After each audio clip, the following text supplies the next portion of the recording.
Okay guys, अब हम जल्दी जल्दी स्कोप के बारे में पढ़ लेते हैं। बहुत ज़्यादा लंबा टॉपिक नहीं है, सिर्फ 13 पॉइंट है जिन्हें हमें एक्सप्लेन करना है, क्योंकि हम फैमिली प्लानिंग की डेफिनेशन पढ़ चुके हैं। तो बेसिक बात हमने आपको बता दी थी कि फैमिली प्लानिंग में सिर्फ और सिर्फ बर्थ कंट्रोल मेजर्स के बारे में नहीं डिस्कस करते हैं।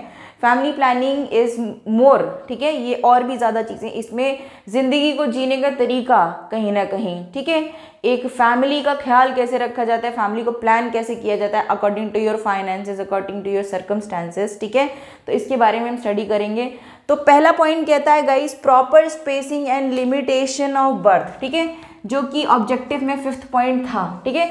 प्रॉपर लिमिटेशन, देखिए सरकार के द्वारा जो गाइडलाइंस के द्वारा कहा गया है, जो मिनिमम आपको डिस्टेंस रखना चाहिए दो बच्चों के बीच में, वो 24 मंथ्स का होता है, यानी कि 2 साल, 2 इयर्स, ठीक है।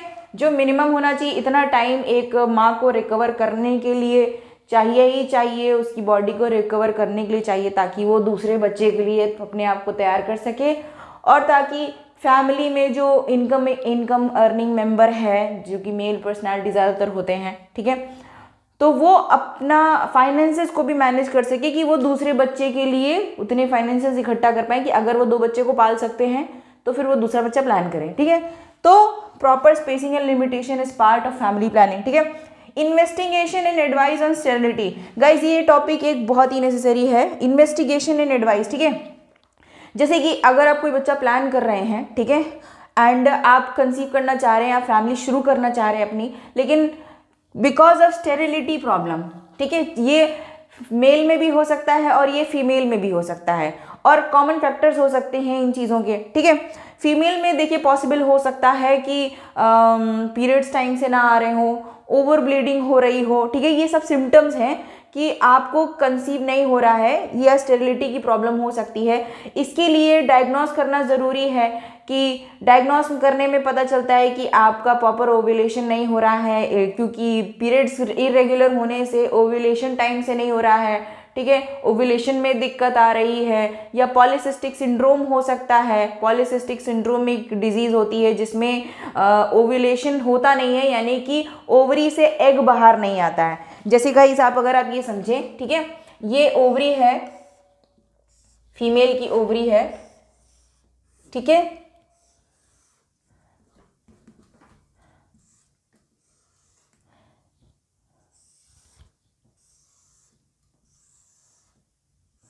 ठीक है, ये यूट्रस है गाइस और ये ओवरी है, और ये कनेक्टेड होती है फेलोपियन ट्यूब से, ठीक है।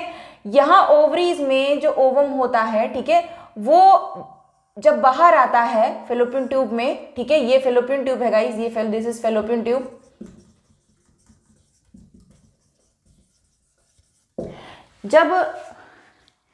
जब ओवरी से ओवम बाहर आता है, ओवम विच इज एग, ठीक है, जो फीमेल रिप्रोडक्टिव पार्ट से जो फीमेल फर्टिलाइजिंग पार्ट होता है, जिससे मिलके एक फीटस तैयार होता है, बच्चा बनता है, ठीक है, उसे हम ओवम कहते हैं। वो जो आने का प्रोसेस होता है, यहाँ से बाहर निकलने से पहले वो ब्लॉक हो जाता है, ठीक है, और ओव्यूलेशन हो नहीं पाता है, एग बाहर नहीं आ पाता है। और जो फर्टिलाइज्ड एग होता है, जो बाहर आना होता है, ठीक है, जो बाहर आने वाला एग होता है, वो जब बाहर नहीं आ पाता है तो वहीं पर उसके आसपास एक क्लस्टर फॉर्म हो जाता है, सिस्ट फॉर्म हो जाता है। इसी तरीके से कई सारे एग्स आपके जो हैं बाहर नहीं आ पाते हैं, और बहुत सारे एग्स इसी तरीके से अंदर ही रह जाते हैं ओवरी के, तो उसके आसपास एक सिस्ट फॉर्म हो जाती है, यानी कि उस एग को वो कवर कर लेता है डिसॉल्व करने के लिए, ठीक है। तो ऐसे कई सारे, जब आपके इरेगुलर पीरियड्स होते हैं, 1-1 महीना, 2-2 महीना, 3-3 महीना पीरियड्स की इरेगुलरिटी होती है, तो ये चेकअप कराने वाला पॉइंट होता है कि पॉसिबिलिटी है कि आपकी पॉलीसिस्टिक सिंड्रोम हो सकता है, ठीक है, जिसकी वजह जो एक स्टेरिलिटी का one of the main reason है, ठीक है। और ये पॉलीसिस्टिक सिंड्रोम की वजह से कैंसर होने की भी पॉसिबिलिटी हो सकती है ओवरी में। तो और ये सारी चीज़ें कहीं ना कहीं आपकी लाइफस्टाइल डिसऑर्डर पे भी होती हैं, क्योंकि आजकल लाइफ में स्ट्रेस बहुत होता है, ठीक है, और पीरियड्स इरेगुलर हो जाते हैं, स्लीप इरेगुलर होती है, आप न्यूट्रिशन टाइम से नहीं लेते हैं, आपके ऊपर एक प्रेशर होता है फिट दिखना है, ओवर एक्सेसिव एक्सरसाइज करते हैं, या ओवर ओबीज होते हैं, बहुत ज़्यादा मोटे होते हैं, तो ये सारी बॉडी फिजियोलॉजी पर आपके इफेक्ट करता है, जो कि कहीं ना कहीं आपके यूट्रस पे इफेक्ट करता है, ठीक है। इसके अलावा स्मोकिंग, ड्रिंकिंग, बैड हैबिट्स आ सकती है। यही प्रॉब्लम्स मेल में भी होती हैं, ठीक है, कि अगर आपकी लाइफस्टाइल डिसऑर्डर है, आपकी सेडेंटरी लाइफस्टाइल है, कभी भी सो रहे हैं, कभी भी उठ रहे हैं, कभी भी खा रहे हैं, अल्कोहल कंजम्पशन ज़्यादा कर रहे हैं, ड्रग्स कंजम्पशन ज़्यादा कर रहे हैं, या फिर कोई इन्फेक्शियस डिजीज़ है आपके रिप्रोडक्टिव एरिया में जिसको आपने लॉन्ग टर्म हो गया है कंसीडर नहीं किया, जिसकी वजह से स्टेरिलिटी हो सकती है, सेम फीमेल में हो सकता है, यूट्रस आपका कैंसरस हो सकता है, ठीक है, और इन्फेक्शंस हो सकते हैं जिसकी वजह से कहीं ना कहीं स्टेरिलिटी हो जाती है। तो कहीं ना कहीं फैमिली प्लानिंग का पार्ट स्टेरिलिटी भी है, कि अगर ऐसी कोई सिचुएशन आ रही है तो आप डॉक्टर से कंसल्ट करें इसके बारे में, ठीक है। तो फैमिली प्लानिंग में, और एज फैक्टर पे भी डिपेंड करती है स्टेरिलिटी का, इसकी अगर फीमेल 35 ईयर अबव है एंड 40 ईयर्स तक है, ठीक है, तो स्टेरिलिटी इशू आ सकते हैं आज के टाइम में। वैसे मिनिमम एज बोली जाती है कि 45 तक वुमेन जो है कंसीव कर सकती है, लेकिन just because of changing lifestyle and environmental condition and जो हम खाना खा रहे हैं, जिस तरह की लाइफ जी रहे हैं, तो ये कहीं ना कहीं इसमें कमी आई है। 35 तक हुआ है, ठीक है, 35 की एज हो गई है कि 35 तक एक सेफ एरिया माना जाता है, कि ये आपकी कहीं ना कहीं लास्ट या फिर ऑलमोस्ट लास्ट स्टेज होती है जहाँ पर आप कंसीव करते हैं। तो ये इस एज में भी स्टेरिलिटी की प्रॉब्लम आ सकती है, जिसे हम मेनोपॉज कहते हैं। मेनोपॉज यानी कि मेंस्ट्रुएशन साइकिल का एंड हो जाना, ठीक है। मेंस्ट्रुएशन साइकिल अगर आपकी कंटिन्यूड है तो यानी कि अभी भी पॉसिबिलिटीज़ हैं कि आप कंसीव कर सकते हैं, लेकिन अगर मेंस्ट्रुएशन साइकिल एक सर्टेन एज के बाद ख़त्म हो जाती है तो बहुत डिफिकल्टी से आप कंसीव करते हैं। तो ये भी एक रीज़न है स्टेरिलिटी का, ठीक है। तो ये हो गया पॉइंट कि ये one of the thing is investigation advice on sterility, कि आप डॉक्टर से कंसल्ट कर सकते हैं इस केस में कि आपको क्या चेंजेस लाने चाहिए, आपको क्या करना चाहिए, क्या मेडिकेशन लेना चाहिए जिससे आपकी ये प्रॉब्लम रिजॉल्व हो सके, ठीक है। एजुकेशन ऑफ पेरेंटहुड, तीसरा पॉइंट, एजुकेशन ऑफ पेरेंटहुड, यानी कि अब आप पेरेंटिंग की बात कर रहे हैं, अब आप एक लाइफ में एक बच्चे को लाने की बात कर रहे हैं, तो आपका एक जिम्मेदार पेरेंट होना बहुत ज़रूरी है। जिम्मेदार पेरेंट होना यानी कि अगर आपकी कोई उल्टे सीधे डिसऑर्डर्स हैं, ठीक है, जिसकी वजह से आने वाला बच्चा उन हैबिट्स को पिक कर सकता है, जैसे कि आपस में आपकी बनती नहीं है, ठीक है, तो आप अपने आप को सुधारें, ठीक है, आप अपने रिलेशन को सुधारें, क्योंकि आपकी जो बच्चे की बेसिक एजुकेशन होती है वो घर से ही शुरू होती है। तो आप अपनी गलत आदतों को सुधारें, लेट सोना, लेट सोना, ठीक है, और अपनी स्पाउस के साथ, अपने पार्टनर के साथ, आप कपल हैं, आप अपने कपल्स के साथ अपनी बॉन्डिंग सुधारें, क्योंकि आप रिलेशनशिप अच्छा करेंगे तो उसका इफेक्ट आपके आने वाली जनरेशन पे पड़ेगा, आने वाले बच्चे पे पड़ेगा, ठीक है। एक्सरसाइज इन्वॉल्व करें, साथ में एक्सरसाइज करें, ठीक है, एंड मदर एंड बेबी के लिए सेफ एनवायरनमेंट, क्योंकि you are the earning member, कहीं ना कहीं अगर मेल की बात करें तो हम you are the earning member, you are the safe member, you are the protective, आप प्रोटेक्शन के तौर पे आप उन्हें सेफ एनवायरनमेंट प्रोवाइड करें, ठीक है, अच्छी आदतें सिखाएं, ये सारी चीज़ें आप शुरुआत करें, ठीक है। ये भी एक फैमिली प्लानिंग का हिस्सा है कहीं ना कहीं, इससे बच्चे का मॉरल डेवलपमेंट होता है, बच्चे की आपसे बॉन्डिंग बेटर होती है, आपकी मदर से बॉन्डिंग बेटर होती है if you are a good father, ठीक है। तो एजुकेशन फॉर पेरेंटहुड इन्वॉल्व इन चीज़ों को करता है कि आप पेरेंटिंग कैसे करेंगे आने वाले बच्चे की, ठीक है, तो आपको उसके लिए एजुकेट होना पड़ेगा। अगर आपको ज़्यादा जानकारी नहीं है, आप नए नए पेरेंट बन रहे हैं कहीं ना कहीं, तो आप अपने कलीग्स जो ऑलरेडी पेरेंट हैं, जो ऑलरेडी जिन्होंने अभी रिसेंटली बच्चे को पैदा किया है, वो किन चीज़ों से गुजर रहे हैं, उन्होंने क्या मिस्टेक्स करी थी, उससे उन्होंने क्या बेटर किया था, ठीक है, तो उनसे आप कंसल्ट कर सकते हैं।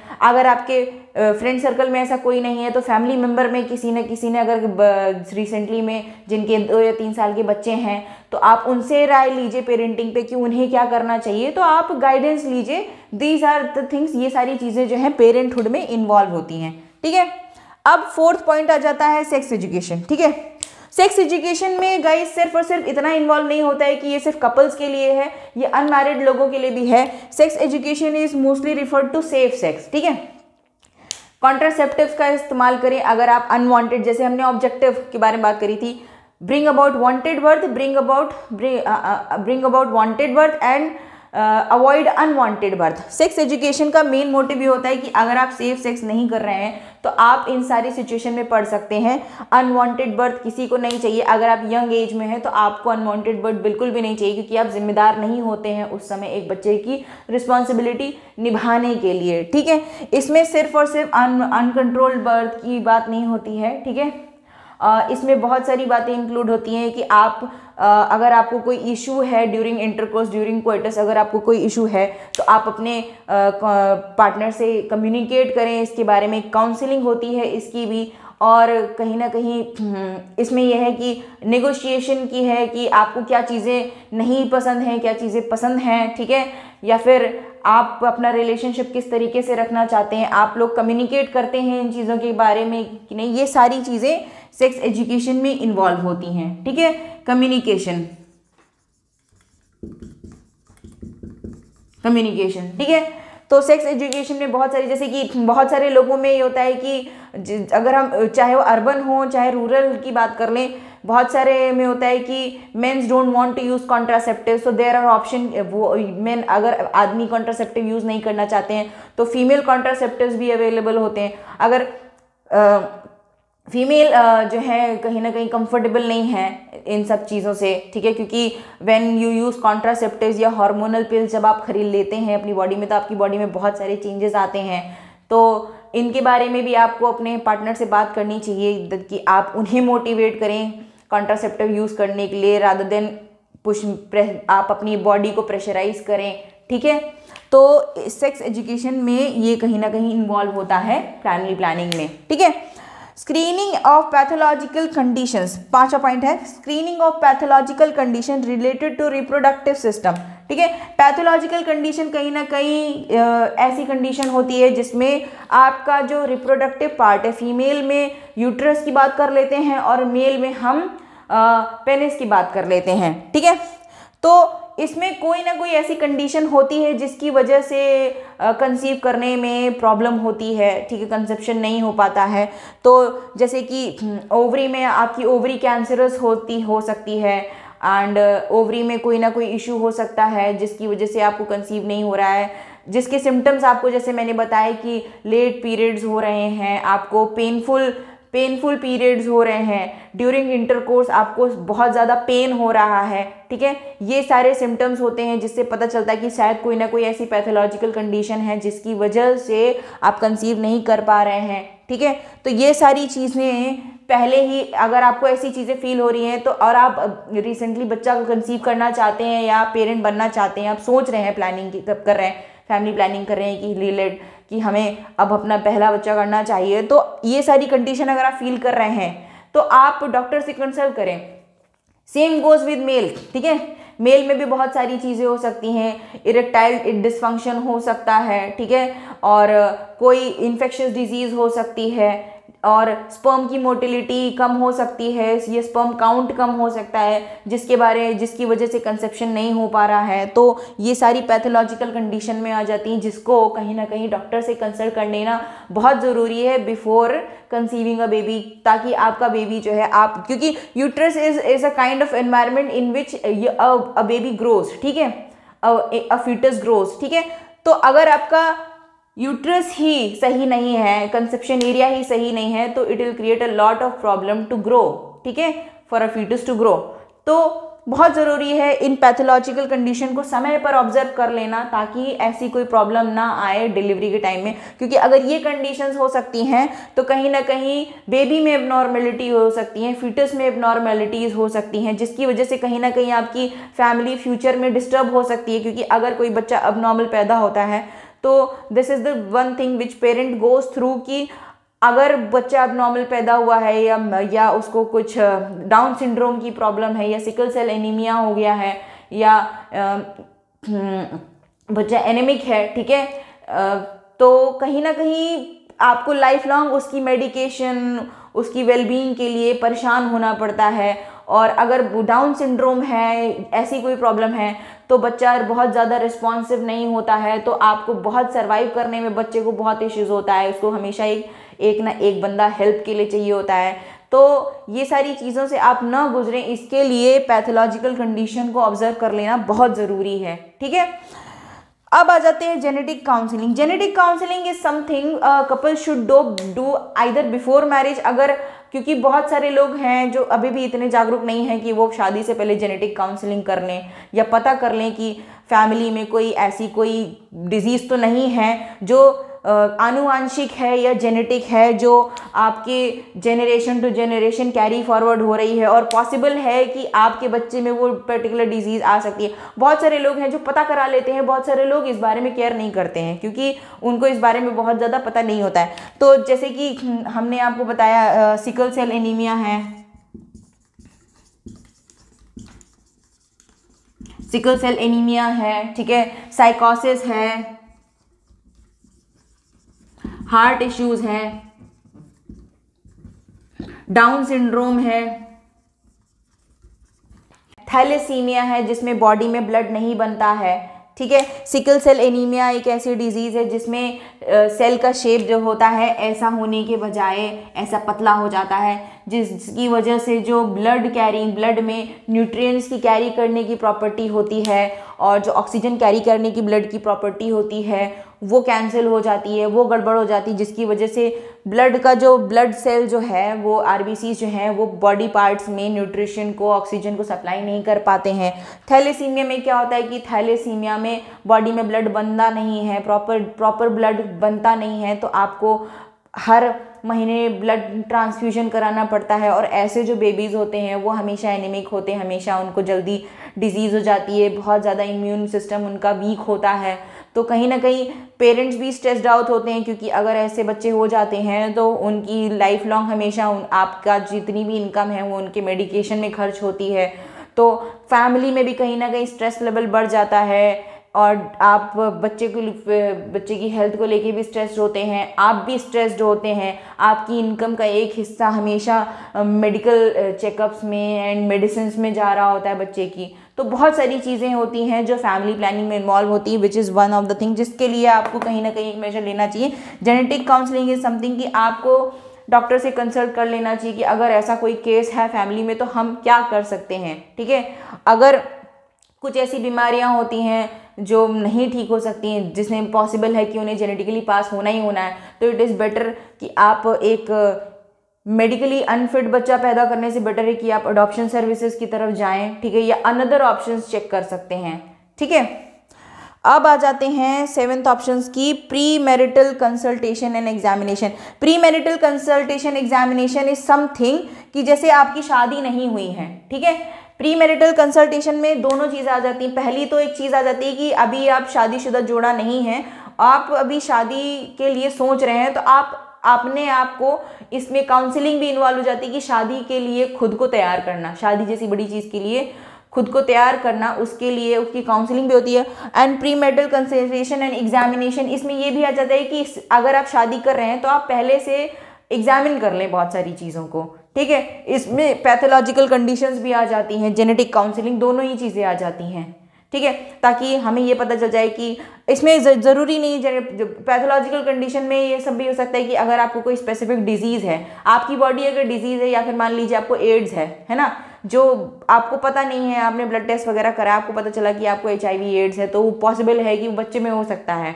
ठीक है, या फिर कोई भी ऐसी डिजीज़ है, ये इन्फेक्शियस डिजीज़ है जो आपको पहले से पता चल जाए कि आप में है और उससे पहले आप उसका मेडिकेशन कर लें, उसे क्योर कर लें, उसे ठीक कर लें बिफोर मैरिज, प्री मैरिटल। ठीक है, मैरिज से पहले आप इन चीज़ों को करेक्ट कर लें। तो प्री मैरिटल काउंसलिंग भी फैमिली प्लानिंग का पार्ट है। ठीक है, carrying out pregnancy test, carrying out pregnancy test यानी कि प्रेगनेंसी टेस्ट कैसे करना है, आपको कैसे पता चलेगा कि आप प्रेग्नेंट हैं या नहीं, ये भी फैमिली प्लानिंग का हिस्सा है। और कहीं ना कहीं अगर कपल है या एक इंडिविजुअल है, दोनों ही खुद से टेस्ट कर सकते हैं। आजकल इजी मेजर्स भी हैं, इसमें 2 तरह के टेस्ट होते हैं गाइस, यूरिन टेस्ट होता है, ब्लड टेस्ट होता है एंड अल्ट्रासाउंड भी होता है। लेकिन सबसे ज़्यादा ईजीएस्ट वे और कॉस्ट इफेक्टिव वे होता है आपका यूरिन टेस्ट, जिसमें आपके HCG लेवल चेक किया। HCG एक पर्टिकुलर टाइप ऑफ हार्मोन है जो बॉडी में जब यूट्रस में जब ovum after fertilisation with sperm यहाँ जाके इम्प्लांट हो जाता है, ठीक है। तो कंसेप्शन के इसके इम्प्लांट होने के बाद, इसके यहाँ पर अटैच होने के बाद 10 दिन बाद ये हार्मोन लेवल, ये हार्मोन सिक्रीट होता है, जिससे जो आपकी कहीं ना कहीं यूरिन में इफेक्ट होता है। जब स्टार्टिंग कंसेप्शन होता है, स्टार्टिंग डेज होते हैं, तो ये जो हार्मोन का HCG हार्मोन का लेवल कम होता है। जैसे जैसे डेज बढ़ते हैं वैसे वैसे इसका जो है लेवल बढ़ जाता है और इसका कॉन्सेंट्रेशन आपकी यूरिन में बढ़ जाता है। तो बोला जाता है कि इस टेस्ट को आप अर्ली मॉर्निंग यूरिन से करें, जिस टाइम कॉन्सेंट्रेशन सबसे ज़्यादा होता है। और इसके प्रोसीजर्स जो होते हैं ये प्रेगनेंसी किट के पीछे लिखे होते हैं, मेजर्स लिखे होते हैं। एंड कई बार ऐसा होता है कि अगर आपने 10 दिन से पहले चेक कर लिया क्योंकि आपके पीरियड्स मिस हो गए हैं, 10 दिन से पहले चेक कर लिया, तो नेगेटिव भी टेस्ट हो सकता है। तो दोबारा आप इस चीज़ को चेक कर लीजिए, ठीक है। तो इसमें आपको प्रेगनेंसी टेस्ट के बारे में बताया जाता है, ठीक है। This is one of the family planning part, ठीक है। मैरिज काउंसलिंग, ठीक है। Marriage counselling is something which happens between couple, ठीक है। कपल के बीच में मैरिज काउंसलिंग में दोनों चीज़ें हो सकती हैं। आप पहले से अपने आप को काउंसिल कर लें कि आपको अपनी फैमिली को बढ़ाना कैसे, आपको क्या क्या मेजर लेने हैं, 2 ही बच्चे पैदा करने हैं, आप एक बेटरमेंट के लिए जा रहे हैं, एक इम्प्रूवमेंट के लिए जा रहे हैं कि आप अपनी मैरिज को कैसे अच्छा कर सकते हैं। दूसरी चीज़ होती है कि अगर मैरिड लाइफ में कपल्स की अंडरस्टैंडिंग अच्छी नहीं है और इससे पहले वो फैमिली प्लानिंग के बारे में सोच रहे हैं, तो एक नए इंसान को अपनी लाइफ में लाने से पहले इट्स बेटर कि आप अपनी लाइफ में आपकी जो प्रॉब्लम्स हैं, जो मिसअंडरस्टैंडिंग्स हैं, जो सेक्स रिलेटेड इश्यूज़ हैं, इनको आप फैमिली रिलेटेड इश्यूज़ हैं, इनको पहले रिजॉल्व कर लें, ताकि इसका बैड इफेक्ट आपकी आने वाली जनरेशन पे ना पड़े। जैसे कि हमने आपको बताया कि पेरेंटिंग में एजुकेशन ऑफ पेरेंटहुड, ठीक है। अगर आप खुद ही एज अ कपल आपकी बॉन्डिंग अच्छी नहीं है, तो ये सारी चीज़ें जो है बच्चे पिकअप करते हैं, बैड हैबिट्स पिकअप करते हैं। तो आप एक ख़राब मैरिज में आप एक बच्चे को नहीं लाना चाहेंगे, ठीक है। तो इसमें marriage counselling is also a part, ठीक है। मैरिज काउंसलिंग में सिर्फ और सिर्फ आपके पर्सनल इश्यूज़ रिजॉल्व नहीं होते हैं, इसमें सेक्स रिलेटेड इश्यूज़ भी रिजॉल्व होते हैं, ठीक है। पेरेंटिंग के बारे में भी समझाया जाता है, स्टेरिलिटी के बारे में भी समझाया जाता है, स्पेसिंग के बारे में भी समझाया जाता है। तो marriage counselling is something like a whole package, जिसमें सारी चीज़ें आपको, सारे गाइडलाइंस होते हैं, सारी चीज़ें एक थेरेपिस्ट बताता है। हालांकि marriage counselling is a little expensive, not हर आदमी मैरिज काउंसलिंग के बारे में नहीं सोचता, क्योंकि जो स्टार्टिंग कॉस्ट ही इसका 2000 से 7000 रुपये होता है एक सेशन का, ठीक है। और एक सेशन यानी समझ लीजिए 1 घंटे की काउंसलिंग जो होती है वो 2000 से लेकर 7000 रुपये तक होती है, डिपेंडिंग अपॉन कि थेरेपिस्ट कितना अच्छा है, ठीक है। तो और ऐसी जो काउंसलिंग होती है ये एक लाइसेंस थेरेपिस्ट के द्वारा होती है, जिसे फैमिली थेरेपिस्ट बोलते हैं, ठीक है। मैरिज थेरेपिस्ट या फैमिली थेरेपिस्ट बोलते हैं। तो इनके द्वारा मैरिज काउंसलिंग होती है। Marriage counselling is one of the part, ठीक है, जिसमें हमने समझ लिया व्हाट हैपेंस इन दैट, ठीक है। Preparation of couple for arrival of first child, ठीक है। ये कहीं ना कहीं पेरेंटहुड से रिलेटेड है। जैसे कि अगर आपका लाइफ में आपने कभी इन चीज़, ऑब्वियसली बात है, आप पेरेंट्स पहले से नहीं बन के आए, आप पेरेंट बनने जा रहे हैं, तो आपको तैयारी रखनी है कि बच्चा आने से पहले आपको क्या क्या चीज़ें, जैसे चेक लिस्ट होती है, there is a check list आपको टिक करके रखनी है कि बच्चे के अराइवल से पहले आपको घर में क्या क्या चीज़ें अवेलेबल करानी है, ठीक है। आपको पेरेंटहुड के बारे में सीखना है। अगर आपको नहीं जानकारी है तो आप ऐसे ग्रुप ज्वाइन कर लीजिए जिसमें आपको पेरेंटिंग के बारे में, पेरेंटहुड के बारे में, न्यूली कंसीव्ड मदर जो अभी नई नई माँ बनी है उसकी केयर कैसे करनी है। वुमेन जब कंसीव कर लेती हैं तो उन्हें मॉर्निंग सिकनेस होती है, मॉर्निंग सिकनेस में एक फादर कैसे हेल्प आउट कर सकते हैं बीइंग वुड बी मदर को, ठीक है। मॉर्निंग सिकनेस में कैसे हेल्प कर सकते हैं, ठीक है, उनको कंसोल कैसे कर सकते हैं। आपको हॉस्पिटल पहुंचना है तो सडनली जैसे लेबर पेन में अगर वुमेन आ जाती हैं तो आपको क्या तैयारियां रखनी है कि आपको इमीडिएटली सारा सामान पैक रखना है कि आपको इमीडिएटली हॉस्पिटल जाना है। आपको सारे इमरजेंसी नंबर पता होने चाहिए, ठीक है। इमरजेंसी में आपकी, अगर आप वहाँ पर अवेलेबल नहीं हैं तो वुमेन के साथ आपके अगेंस्ट में दूसरा कौन सा बनता है जो इमरजेंसी में वहाँ अवेलेबल हो सकता है। आपको एम्बुलेंस नंबर, आपको हॉस्पिटल नंबर, आपको डॉक्टर का नंबर, जिसमें अगर आपको सडनली आपको कोई ना कोई अगर मेडिकल इशू हो जाता है बिटवीन द प्रेगनेंसीज, तो आपको पता होना चाहिए कि आपको तुरंत फर्स्ट स्टेप क्या उठाना है, आपको डॉक्टर को कॉल करना है, आपको एम्बुलेंस का नंबर याद होना चाहिए। ये सारी चीज़ें आपको पता होनी चाहिए ताकि आप इमीडिएटली जो है मेडिकल सर्विस प्रोवाइड करा सकते हैं। ठीक है, ये हो गया आपका 10वां पॉइंट। ठीक है, providing service to unmarried women. ठीक है, देखिए यहाँ पर कई बार ऐसा होता है कि अगर आपने अनमैरिड वुमेन भी होती हैं जहाँ पर कॉन्ट्रासेप्टिव मेजर्स नहीं लिए जाते हैं, तो बाय मिस्टेक भी ऐसा हो जाता है, या mistake, it's not, it could be deliberately भी कि हाँ आप चाहते थे कंसीव करना लेकिन यहाँ पर फादर इन्वॉल्व नहीं है, तो ऐसी सर्विसेज भी हैं जो अनमैरिड मदर्स को सर्विसेज प्रोवाइड करती हैं। इसमें उनके क्या बेनिफिट्स हैं, क्या ड्रॉबैक्स हैं और लीगली उनके पास क्या राइट्स हैं। ठीक है, अगर अनमैरिड वुमेन है, वो नहीं चाहती है कि फादर को बच्चे की कस्टडी मिले, तो उनके बाय लॉज भी बहुत सारे राइट्स हैं। उनके पास ये राइट है कि बच्चा किसके द्वारा पाला जाएगा, कौन से स्कूल में भेजा जाएगा, ठीक है, कौन सा पीडियाट्रिशियन जो है वो ये भी डिसाइड कर सकती हैं कि पीडियाट्रिशियन कौन सा होना चाहिए, किस हॉस्पिटल का होना चाहिए। ठीक है, अगर अनमैरिड मदर है तो वो डिसाइड कर सकती है, अगर वो बच्चा पालने की कंडीशन में नहीं है तो अडॉप्शन सर्विसेज में अगर वो बच्चा देना चाहती है तो वो डिसाइड कर सकती है कि पेरेंट्स जिन पेरेंट्स के अंडर वो अपने बच्चे को दे रही है पालने के लिए, जिन पेरेंट्स को वो ट्रस्ट कर रही है अपने बच्चे के साथ, तो वो उनसे पर्सनली मिल के उन्हें देख सकती है कि जो पेरेंट्स जो पेरेंट्स बनेंगे उसके बच्चे के पेरेंट्स बनेंगे वो उसे संभालने लायक है कि नहीं, फाइनेंशियली ठीक है कि नहीं, उनके घर में हेल्दी एनवायरनमेंट है कि नहीं। तो ये होती हैं providing services to unmarried women. इसके बारे में भी फैमिली प्लानिंग में इन्वॉल्व होता है। ठीक है, teaching home economics and nutrition. ठीक है, होम इकोनॉमिक्स में दोनों ही, टीचिंग होम इकोनॉमिक्स का मतलब होता है कि घर में आपका माहौल कैसा है, घर में आपकी अवेलेबिलिटी क्या है। एक बच्चा आने पर घर में सडनली बहुत सारी चेंजेस हो जाते हैं। ठीक है, आपको घर में शार्प ऑब्जेक्ट्स नहीं रखने हैं क्योंकि बच्चा बड़ा हो रहा है। बच्चे जब बड़े होते हैं, छोटे होते हैं, तो आप बच्चों को नहीं कह सकते यहाँ मत दौड़ो, वहाँ मत दौड़ो। ठीक है, बच्चे होते हैं तो वो कहीं भी जा सकते हैं। तो आपको घर में चीज़ों को कंसील्ड कैसे रखना है ताकि बच्चे को किसी तरीके की हार्मफुल इफेक्ट ना हो। न्यूट्रिशन वाली क्या क्या चीज़ें आपको घर में रखनी है। एक मदर रिकवर हो रही है तो कौन से तरीके का न्यूट्रिशन या मल्टीविटामिन्स उन्हें देना है। ठीक है, घर का एनवायरनमेंट कैसा होना चाहिए, पॉजिटिव एनवायरनमेंट होना चाहिए, आप दोनों की बॉन्डिंग अच्छी होनी चाहिए। तो ये सारी चीज़ें आपकी होम इकोनॉमिक्स एंड न्यूट्रिशन में आ जाती हैं। ठीक है, प्रोवाइडिंग एडॉप्शन सर्विसेज, 13वां पॉइंट।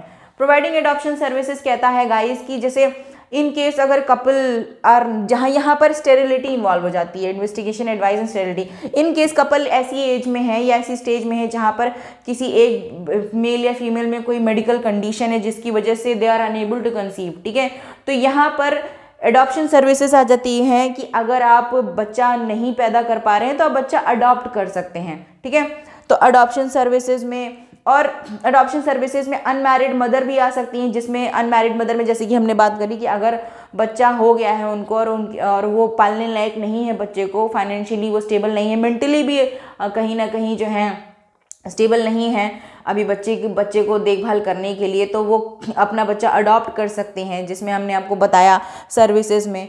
ठीक है, एंड ऐसी एंड प्रोवाइडिंग सर्विसेज वाले पॉइंट में एक पॉइंट मिस हो गया गाइस। इसमें ये भी है कि अगर कोई किसी सर्कमस्टांसेस में जिसमें कोई एक्सीडेंटल केस हो जाता है या फिर रेप केस हो जाता है, ऐसे केसेस में क्या होता है कि विमेंस के लिए बहुत ही ट्रॉमेटिक होता है रिकवर करना एंड अनवांटेड बर्थ होता है। तो ऐसे में गवर्नमेंट्स कहीं ना कहीं ऐसी संस्थाएं चलाती हैं जिसमें ऐसी वुमेन्स को रिकवर करा जाता है, मेंटली भी कहीं ना कहीं उन्हें सक्षम बनाया जाता है, उनको शिक्षा दी जाती है, उन्हें अपने ग्राउंड्स पे खड़ा कराया जाता है ताकि वो इन ट्रॉमेटिक सिचुएशन से या ट्रॉमेटिक इंसिडेंट से रिकवर कर पाएँ और उनका मेंटल डेवलपमेंट हो पाए।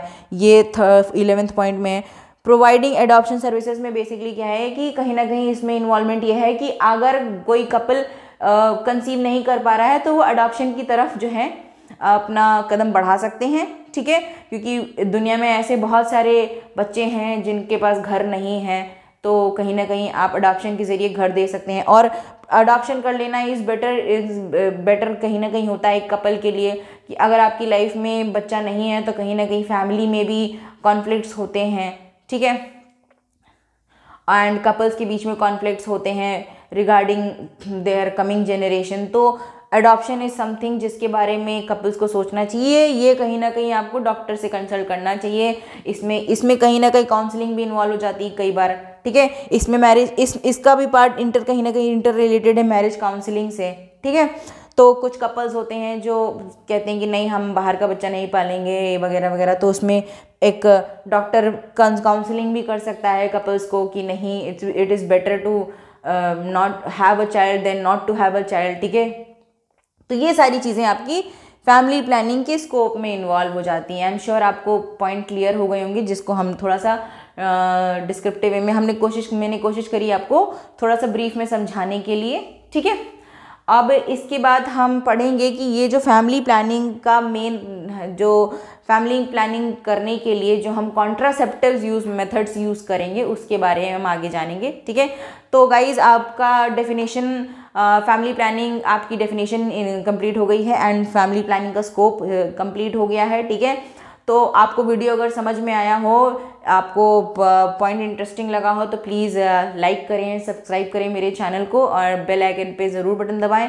और अगर कोई ऐसा टॉपिक है जो आपको और डिस्क्रिप्टिव वे में समझना है, क्योंकि ये पॉइंट्स हैं जिनको मैंने आपको बहुत ही ब्रीफ में समझाया है, हर पॉइंट डिस्क्रिप्टिव वे में समझने लायक है अगर हम इसे टाइम देंगे तो, ठीक है। तो इसके बारे में आप ज़रूर बताएं मुझे। Thank you so much class.